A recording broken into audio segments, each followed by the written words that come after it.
Hello, welcome. Welcome to the Everyday Ordinary Extraordinary podcast. I am Martina and I'm here with Christina. Christina, you want to say hi? Hello. And we were inspired to create this podcast after pondering on this question. What will the world look like where we can be inspired by every person? Usually we are very quick to compare and judge ourselves and others. And when we do that, everybody's losing. So depending on my point of view, I can feel either small because I come out lacking, or arrogant and dismissive because I feel superior. Those are our only two options. And neither of those options make us feel good. So here's our thought.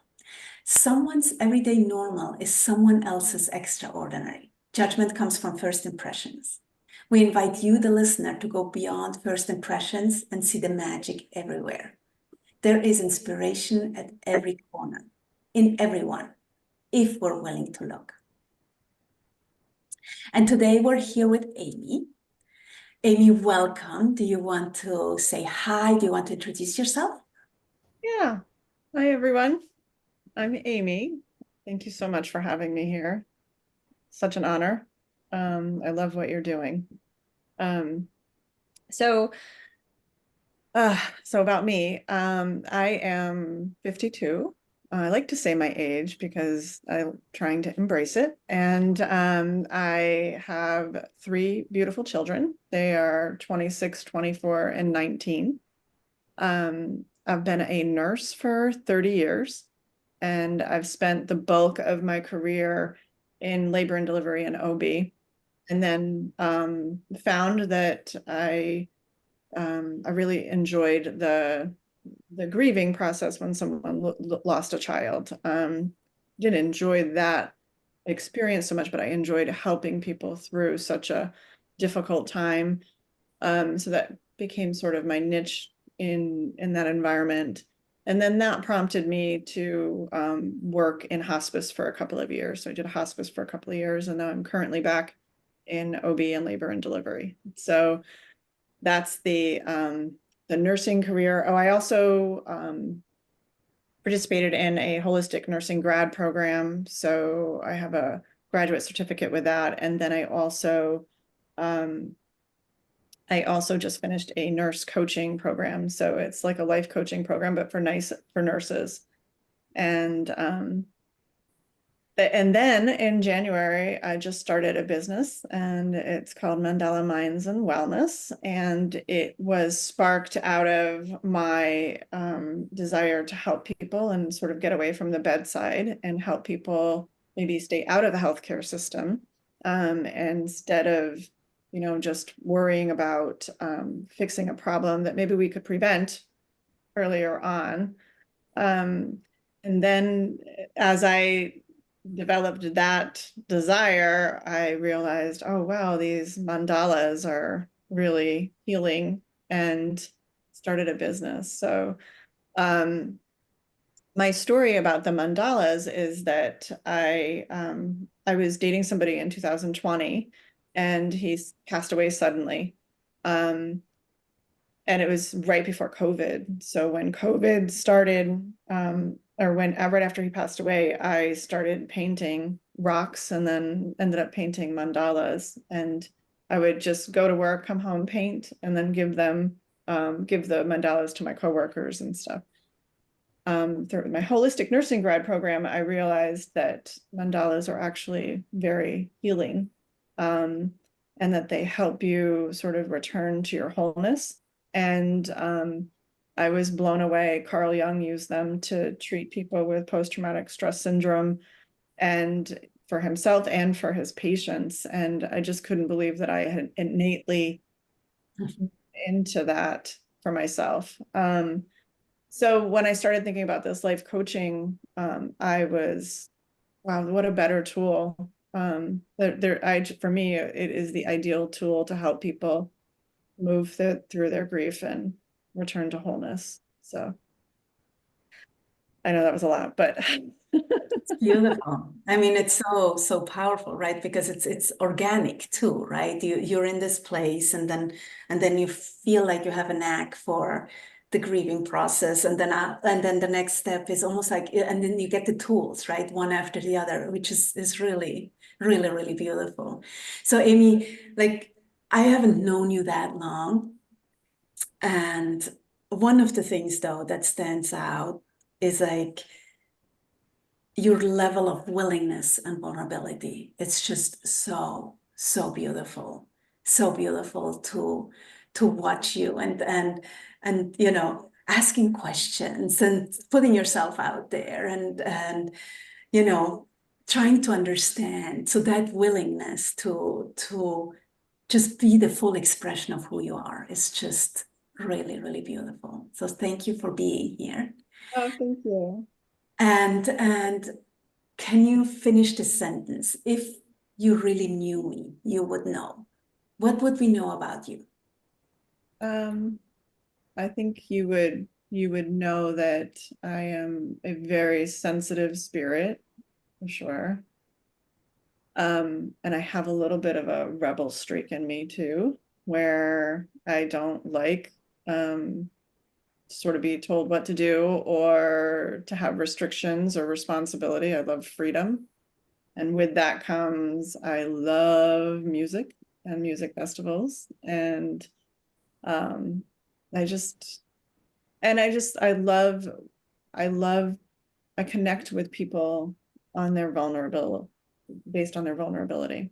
And that to me is the most beautiful part of a human being is their vulnerable space because they're real. And um, yeah, I think people who really knew me would know that that's really important to me, all of those things. Well, that's what you provide, right? That's the space that you provide. That's why they show you that. Yeah. It's really special though to see that, you know, you started as a nurse and then watching the natural progression of what opened up for you, right, in labor and delivery, seeing the need for the grief counseling and that piece, and then the need for holistic nursing, and you just keep stepping up to it. It's just so beautiful to be like, oh, there's a need here. I can step in. It's just lovely, really lovely. So let's move on to our get in there kind of break our icebreaker question. Let's go with a funny or embarrassing or silly story you'd like to share with us today.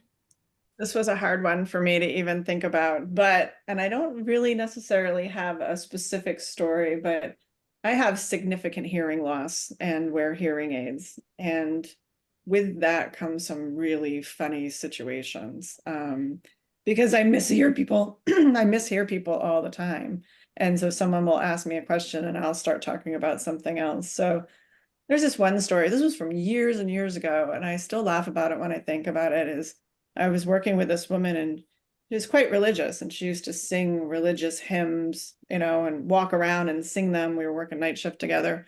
And I had to stop her and ask her, you know, what in the world are you singing? Because I swore she was singing, Jesus took my bread and ran away.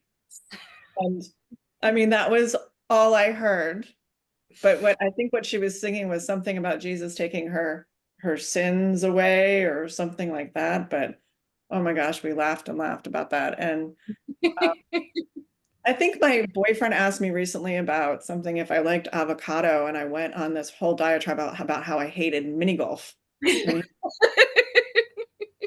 why are we talking about mini golf? I'm like, I don't know. Isn't that what you asked me? You asked me if I like mini golf, and he was like, no, no, avocado, Amy. I'm like, oh, Really okay. close. I'm laughing because I can also relate to this one, Amy. I am 56 and another music lover who've been to a lot of concerts without proper hearing. No one wore earplugs back in the day, and so no, I've got that too. And occasionally, yeah, it'll cause some mischief. Yeah. But you know, sometimes we can laugh at ourselves. we just have. I imagine many people can relate. Like I sometimes, it's like, yeah, I just made that up, totally made that up, right? So it's like, oh, okay. I did not talk about that. I'm like, oh, I'm sorry. Yeah, I've had hearing loss since my 20s, actually. It's hereditary to some extent. And it's been a huge challenge for me in many realms, but most people who know and love me just kind of interpret for me or talk real loud or whatever. I still go to shows, like I won't stop doing that. So Same here. yeah, yeah. Mm-hmm. Yeah. Beautiful. So tell us about the time you took a chance for love. And it might not necessarily be romantic love. When did you take a chance for love? Well, I would say the first thing that pops in my brain for that is I've been divorced for 12 years and I've had a series of relationships that have been difficult. And I was getting to the point where it was a couple of years ago, where I felt like, um, I'm fine being by myself and I'll just have a playmate, somebody that I can just have fun with. And that's all I'll be looking for, sort of settling. And then one day I just said, you know what? I don't want to settle. I'm fine by myself, but I don't want to settle for this situation because I know it's not what I really want. And so it was hard, but I did break up with that person. And then, like, within a week, went on another date with somebody who was totally somebody not what I would normally date. And I basically conducted an interview on the first date and was like, do you have this? Do you have that? Do you have this? Do you have that? And it's been the most blossomed into the most amazing relationship. So that when you ask that question, I do think of romantic love because I never thought that it was going to be out there for me. And I'm so grateful that I did take that chance. So. Well, it's also you took a chance for yourself as well, right? For your love, for your self-love, right? Because you were like, okay, this is really what I want. I'm just gonna give it one more shot, right? So that's another way of looking at the same situation, right? It's you took a chance of love for both of you in a way. That's right. Yeah, I took the opportunity to sort of love myself enough to not settle and to look for something that really, really mattered to me. So yeah. And how And cool to that is. your question too, right? To be like, am I really happy with this decision I made? Right? Most people won't even look underneath that. Just like, okay, I'm okay being single. I did the married thing and okay. But you didn't, right? You really looked and investigated and I think that in and of itself is it taking a chance on love, right? Like doing that work and getting in there, and it's really good stuff. And being so clear on what you want that you can kind of interview the person, right? Because that's another, like, not many people take that time, right? To really, okay, so this is what I want, this is what I need. Can you provide that for me? Are we in this together or not, right? Is such a big deal as well, right? So good for you. yeah, it took years of refining, what I was willing to deal with and what I was looking for, and mistakes made and relationships failed and difficult situations. It took a lot to get to that point. And that's kind of what Christina was saying with all of these steps in the trajectory of my life so far. It's been a constant feeling of, okay, this is working, this is not working, this is what I'm drawn to, this is what I'm not drawn to, that sort of thing. So. Yeah, and all of that gets us like I always tell my younger clients when they're struggling and stuff. I'm like, figuring out what you don't like just gets you closer to what you like. Like it's not a bad thing learning that. It's all part of the journey, right? And the more you rule out what doesn't work, whether it's a job you don't like or city you don't want to live in or whatever, the more you try things out and learn, the clearer you get on what you do really like. And so they're never bad lessons. They're always just getting you closer and closer to what truly makes you happy. So it's all good stuff. I do believe that for sure. Yeah. So, Amy, what would you say your superpower is? Oh my God. Without a doubt, resilience. Mm. Without a doubt. I have I've had depression since a young child, as early as 12-year-old, so 12. And I've been through a divorce, and I've, lost a partner. Yeah, I've seen a lot of things in my career. And it's really easy to kind of go down that rabbit hole of, losing hope or giving up or whatever. And I instead have chosen to just figure out how to, I don't want to say make the most of it, but to learn and grow from these experiences. And that definitely my superpower, because there's been moments where I, didn't think I would be here. But then to create something so beautiful from all of these situations, I'm super proud of that. So yeah. As you should be. Really beautiful. Yeah. So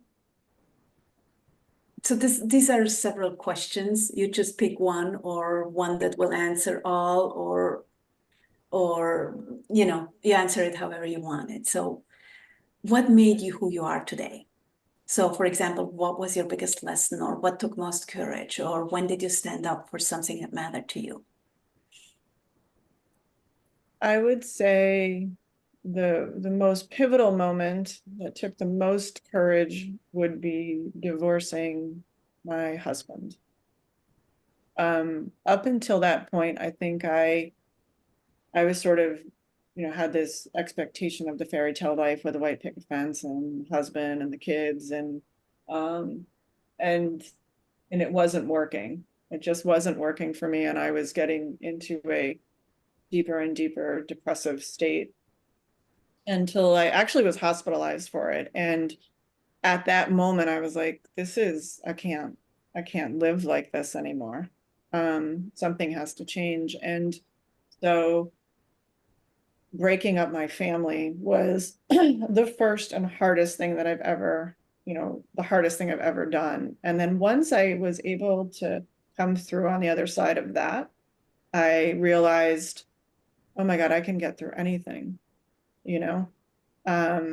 Because that was so difficult, overcoming depressive episode and breaking up my family and my kids' reaction to it and being by myself and all of those things. So yeah, I think that took the most courage and has started me on this path of I don't have to do things um, that don't feel good anymore. And I can change the way I think about things.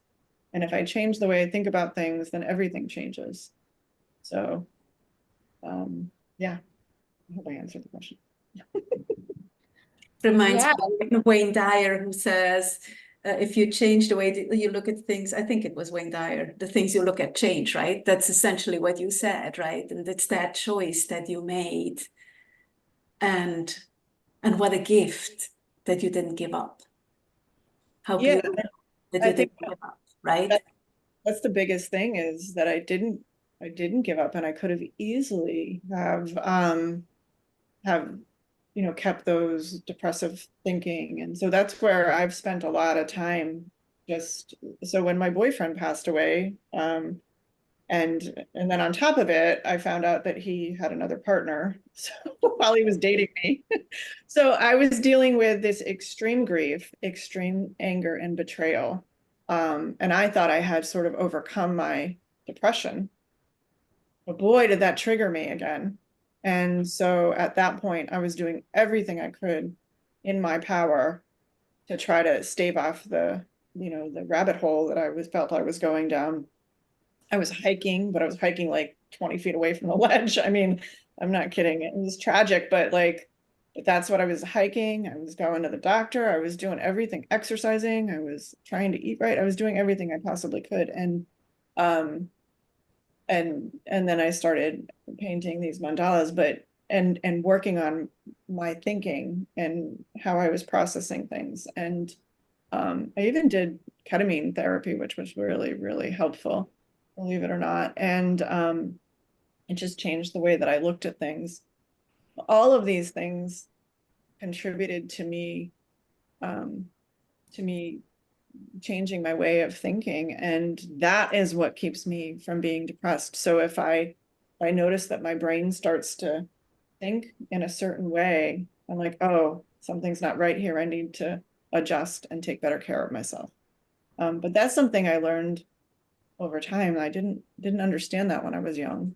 So I was just going to say that takes a lot of work to get to that point where you can acknowledge that you're starting to become depressed, and you know you need to change your thoughts and your actions to take care of yourself.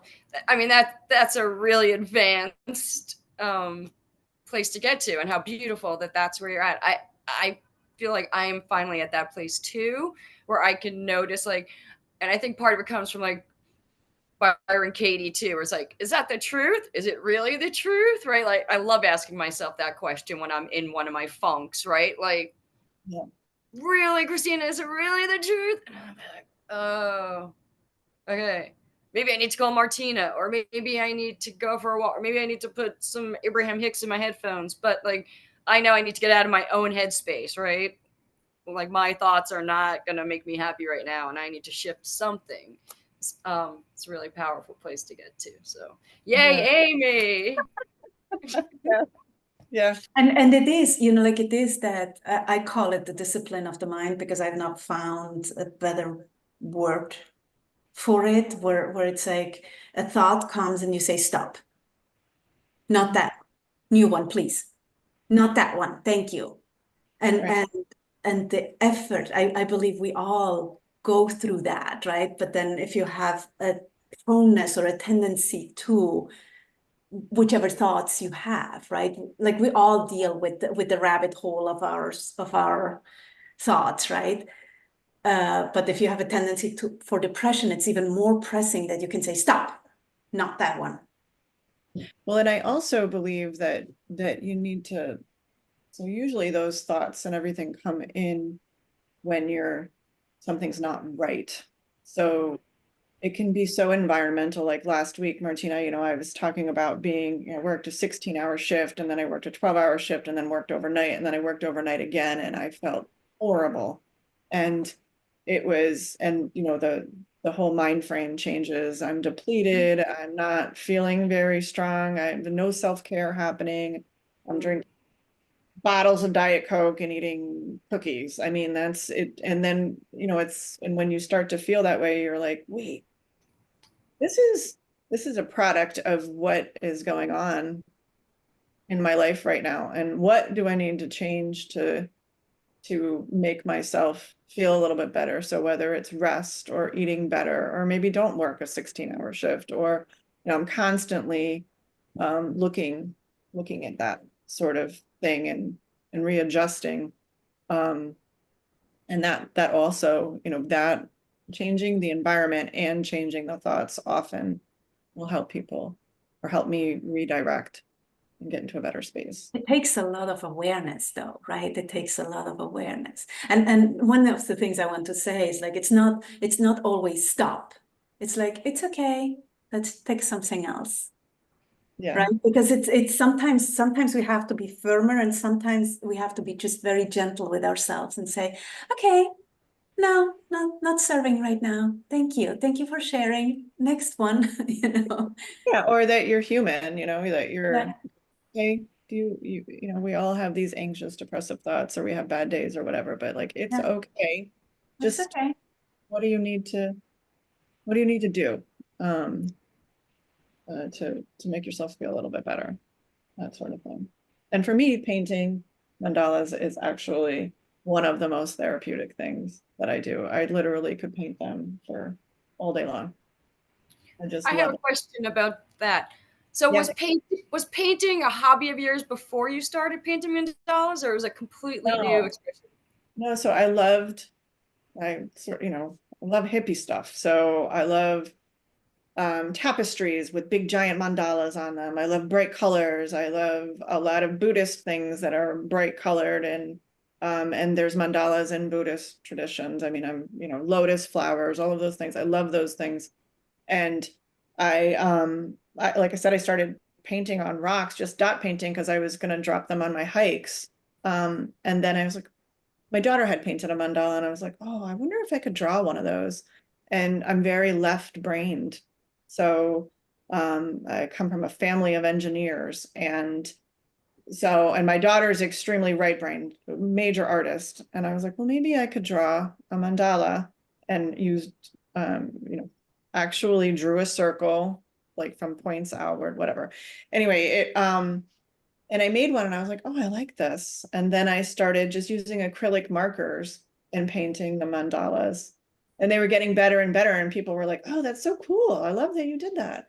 So then it inspired me to do more. And I could get lost in them for, I don't know, 6 hours, easy. Just listening to music, just painting.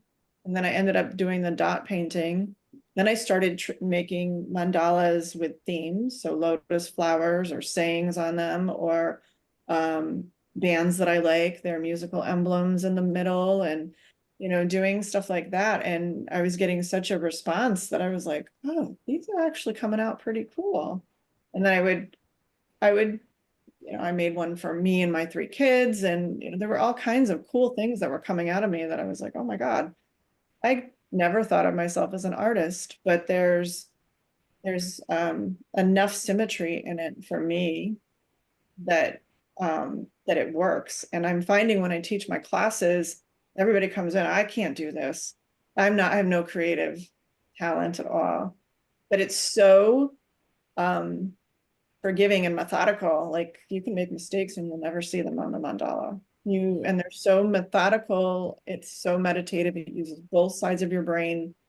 It really gets you out of the thinking brain, and it helps you express your subconscious too, in some ways too. So it's just, to me, they are incredible vehicles of expression. And I also, for me, they're symbolic of all the beauty that came out of a really difficult time.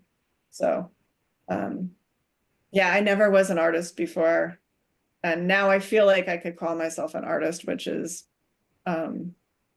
tremendous for me. So If you want to see some of Amy's mandalas, you can go on our website, and we're going to post it at the bottom in the comments. But yeah, it's like, I remember you say you're not an artist, and I'm like, okay, I don't know which planet you live on. This is really, really beautiful work you do. Beautiful, beautiful work. Thank you. Thank you.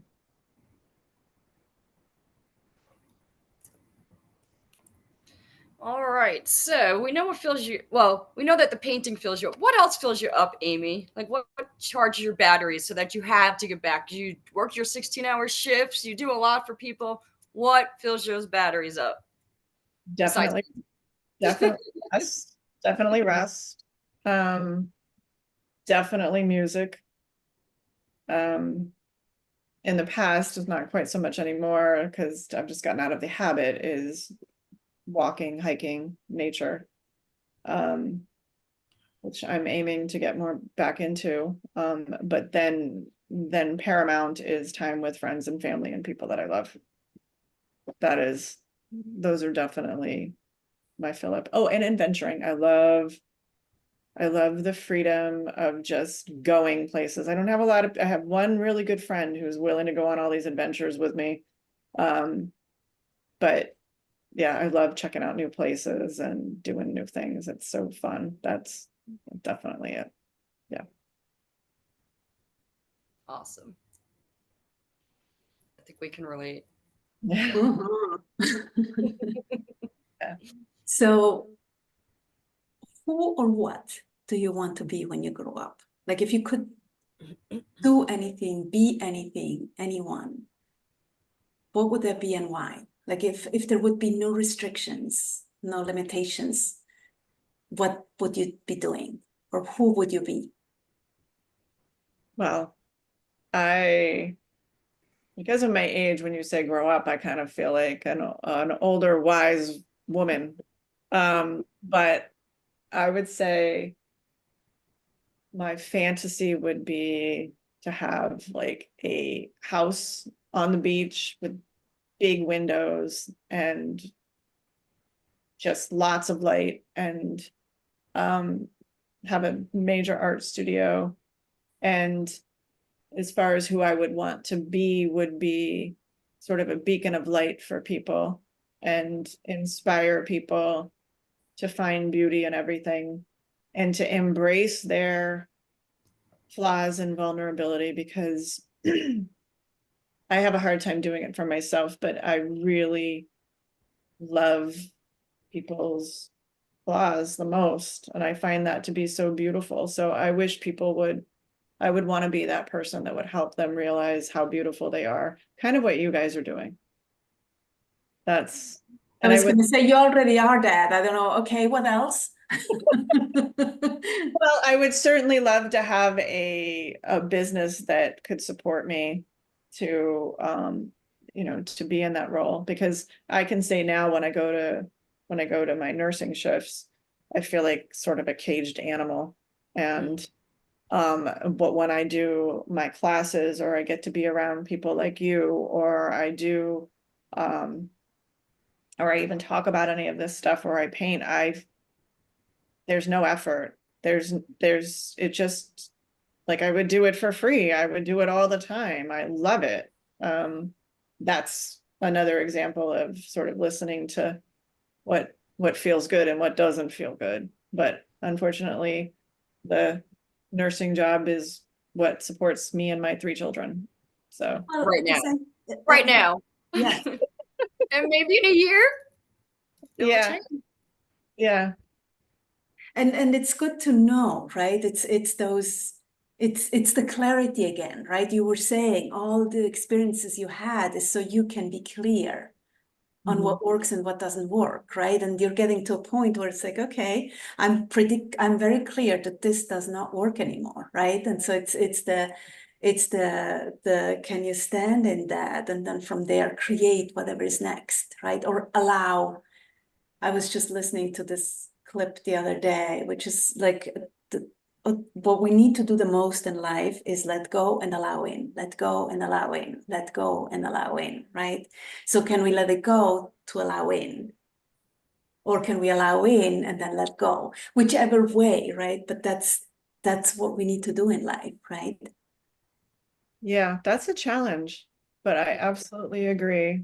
And we talk about in our groups and stuff too, is, the more I try to force something, the ickier it feels, or that it doesn't work.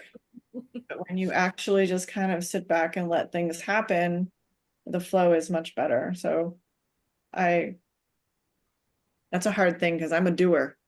I get stuff done. Welcome to being human. Yeah.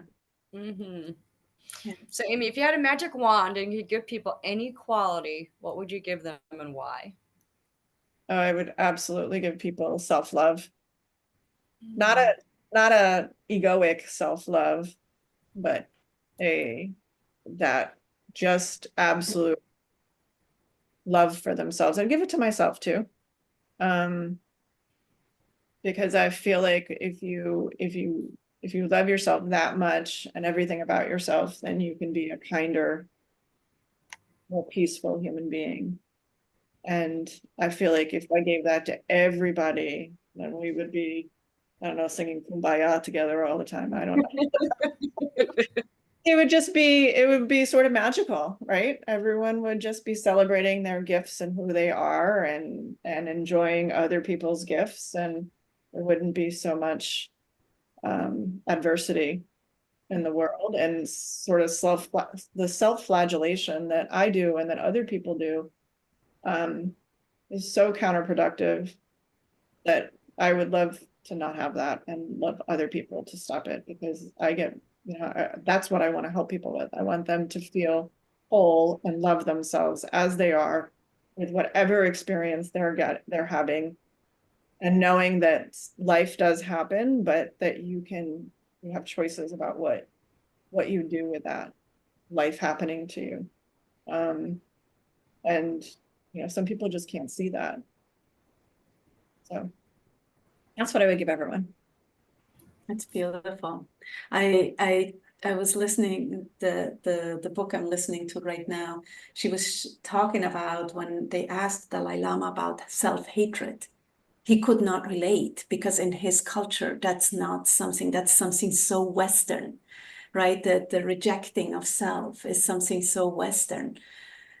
And it's so ingrained in us, right? It's that never enough, never enough. We're never enough. We'll never measure up. It's never good enough. We can always do better. And rather than that, I think it's a Buddhist saying, it's I'm perfect the way I am, and there's always room for improvement.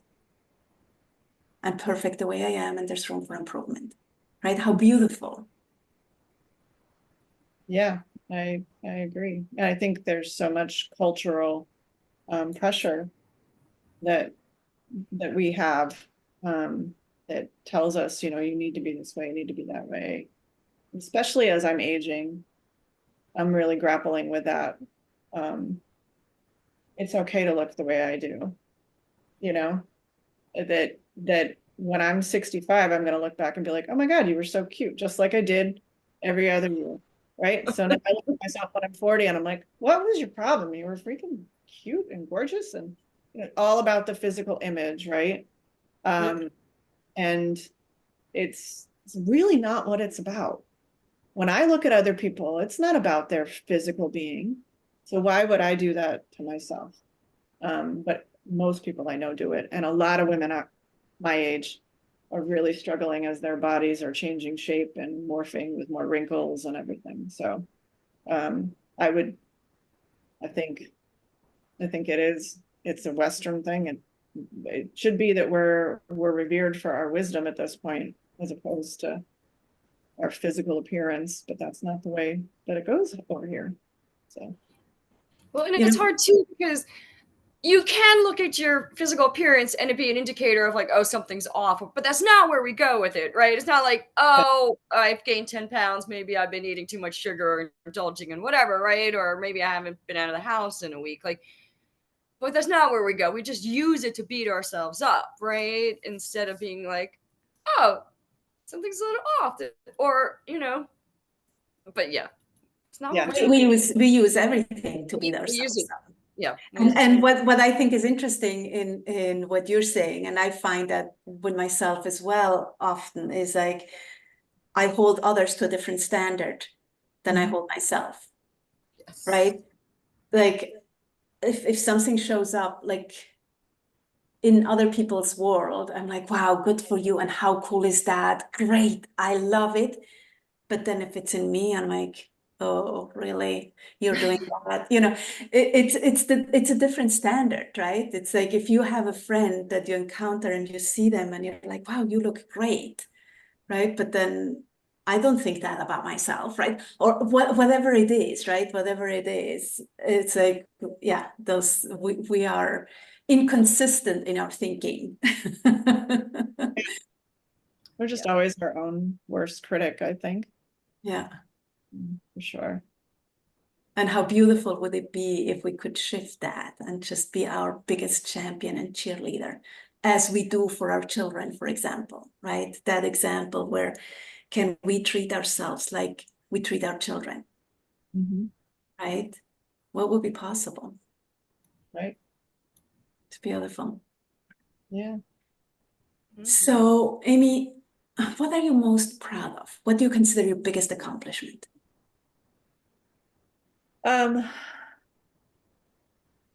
Well, number one, first and foremost, would be my children, for sure. I mean, the stuff that they had to go through, the situations that, I put them through or just happened in their life, for them to come out and be such amazing, cool people, with a single mom. And, you know, I'm the mom, the dad, the sort of everything. And that's an amazing accomplishment. And they're going to be able to stand on their own 2 feet. They have qualities that I didn't achieve or gain until I was 40s, 50s, because I think you've said this before, standing on your shoulders, right? Like they're starting at a different point because of all that we've given them. So yeah, I would say the biggest accomplishment is raising 3 really cool kids that I really like to hang out with. Like, I would choose to hang out with these children. So I'm very proud of that. Yay, proud mama. Yay! So good. So let's talk about your other proud mama. Let's talk about your business. Okay. So tell everyone more about your Mandala Minds and Wellness and what you offer and how they can get in touch with you and all that good stuff. So it's called Mandala Minds and Wellness, and I have a website that's up, and it's www.mandalamindswellness.com. So you have to type a lot. But it's easy to find, and there is, if you just type it into Google, the name of the business, I think there's a Google space there that you can see. So I should be fairly easy to find at this point. But and as always, there will be a link to Amy's site on the podcast. yeah. And then there's all kinds of buttons to reach out to me, phone numbers, whatever, if anyone needs to get in touch with me. I would certainly hope it would be easy to find a phone number or an email address or whatever, because I feel like I put them everywhere. It is a new business, so I just started it in February, and primarily right now I'm hosting paint classes, and they're paint and wellness classes, so they're not the traditional sip and paints. It's really about expressing yourself through painting and doing self-care and slowing down and all of that. And I've gotten really great reviews and responses that is very inspiring. So I am happy to host a party. I live in Connecticut, so anywhere in Connecticut, but I'm developing my remote capacity. So I have a camera for the mandalas, so I could certainly have done one remote class, and would love to expand that as well. But my ultimate goal is to really help people through a lot of the challenges that we talked about here today. I'm actually surprised by how much my conversation with you was about that and less about the business. But that's really my goal. I want to help people achieve a place of wholeness and beauty, that they feel good, that they feel transformed. I mean, so I would like to do more one-on-one coaching. That I don't do a lot of that right now, but I envision offering packages to people where we do a series of mandalas together, because there's so much we could create. So I'm open. I'm a new business. I'm open to possibilities, but right now, and I also sell my artwork. So if anybody wants me to paint a specific mandala for them or have certain ideas about it, I love doing the requests, because that challenges me to channel what you're looking for. So that's a lot of fun. Did I answer the question? Yeah. So it's new business. It's in sort of the works. I do a lot of paint classes. I paint a lot. I can sell my paintings, and I'm shifting into a coaching business that will have more to come. Fantastic. I look forward to hearing more about how this business grows. I am excited to actually talk with you after this about whatever. We'll see where that goes. I think it would be really helpful in helping me process my dog's passing. So I would really like to talk to you after this about that. Yeah. So bring more beautiful Stella energy into the world would be really fantastic. So Amy, I just want to thank you so much for being here with us today. Thank you. for the special magic, the healing, and the counseling, and all the amazing grief counseling work that you have done, that you will continue to do. I am just excited for all the people that will get to work with you, and the amazing expression that you're bringing to the planet. It's just so amazing. And your energy here today was so amazing. So I am, as usual, inspired to go into life because of this time we got to spend with you today. So thank you, Amy, so much. Thank you, everyone, for listening. If you loved what you heard today, please share it with your loved ones, your friends. Leave us a review. And please remember that you are extraordinary and you rock. Until next time, Martina. Bye for now. Amy, you want to say bye? I do. Thank you so much. It's been a pleasure.